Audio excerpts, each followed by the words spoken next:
I was really looking forward to this, but not to give a big speech, really to just have a conversation and to, hi Kelly, and to, see what's on your mind and talk about the city and the future of the city and what's happening presently in the city. Tara's right, just for a couple brief introductory remarks, that I'm either bad luck or I get chosen for particularly difficult times. I'm not sure which one, because when I became leader of the Senate, I inherited the worst budget deficit in state's history, and my job for 4 years was to help the state dig out of that deficit without doing undue harm to people who most rely upon the assistance or the investment of government.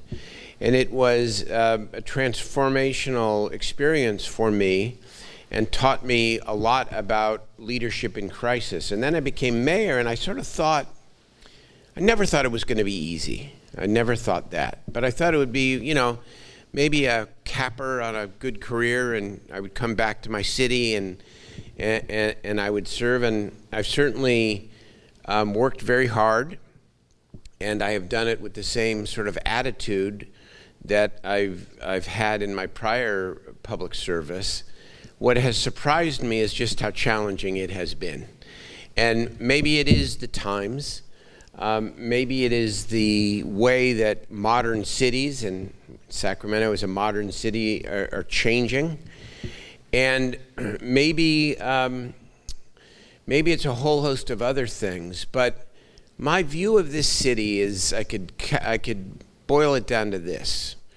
There is a raging battle going on in the city that in many ways is a friendly battle. Some ways it's not, but in many ways it is, and it's around this. Should the city government be about delivering traditional and basic services to the people?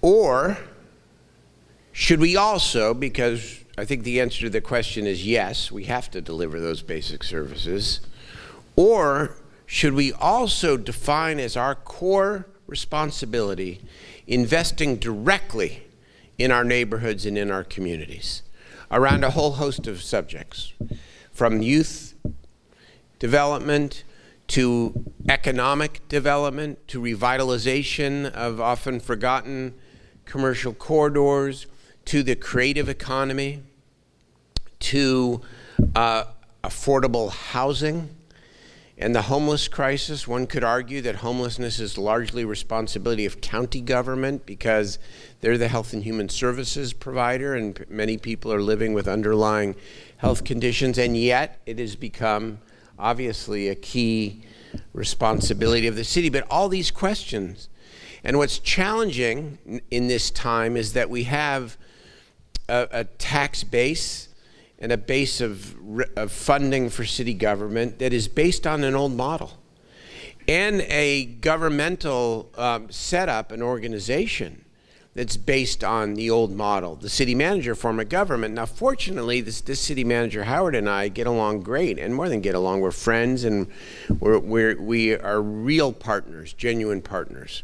And so I try to separate that question and the affection that I have for him and the job that I think he does, as well as our other charter officers, with my feelings about the form of government and whether or not, and it ain't about me anymore because I'm not running for a third term as I have announced, whether or not this city should provide more authority to a citywide elected official like a mayor to be able to follow through more on what he or she promises to deliver and gets passed before the city council.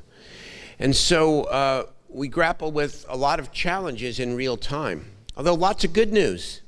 Today we reported that the police, that crime is down in Sacramento. Wow. I mean, I may have a press conference every day for the next 2 weeks announcing that in different parts. I mean, that's good news because it doesn't, it's not always about good news. We're far from satisfied, but the trend is good. On homelessness, we now have the Emergency Operations Center that is now a new approach led by our fire service to try to be much more proactive and strategic around these unending tent encampments, and to match our outreach with help for people, but also to say that as a matter of public health and public safety, you can't be living on a sidewalk, especially if we're able to provide you with alternatives. That's now beginning to take off. On the economic development side, I mean, God, can we get a one weekend break from another huge festival in Sacramento? I hope not. But every weekend now, there is something that is really spectacular happening in our city. And I think we are beginning to answer that question that I asked earlier. I think when you look at the trend, whether it's the imperfect measure U, what the city chose to do with its CARES and American Rescue Plan federal dollars through the coronavirus, we backed up this idea of changing the arc to use city resources to invest directly in our neighborhoods, and we actually backed it up with real money. Whether it's Northgate Boulevard, Del Paso Boulevard, whether it's all the money for youth, the creative economy, we invested more of our American Rescue Plan dollars in the diverse creative economy than any city in the country. And I'm really proud of that, because I think that's the underpinning of building a modern, inclusive economy. And a whole lot more. But the question is, where do we go from here? When the federal money runs out, since it's one time, as the city, as our public employees rightfully demand that they get paid more to be able to keep up with the cost of living, the choices become more difficult. And so it's up to the next generation of leaders, the City Management Academy graduates, to help help the community grapple with these questions about what should be our future form of governance. I don't recommend you go back to what I put on the ballot with strong Mayor Kevin Johnson, because the voters said no twice. But that doesn't mean there might not be another version that might make sense and be palatable to the voters. What do we do about our system of public finance? How do we make sure that we're balancing between core services and investing directly in our neighborhoods and in our communities? How do we create public safety in a way that isn't over policing, but maintains the right balance between public safety with men and women in uniform, but alternatives, especially for people who are in distress and need other kinds of intervention and assistance to help them in tough moments in their lives. So it's exciting. And, you know, I think the whoever gets to paint the next painting for the city is going to have some wide areas to paint, because these are unanswered questions.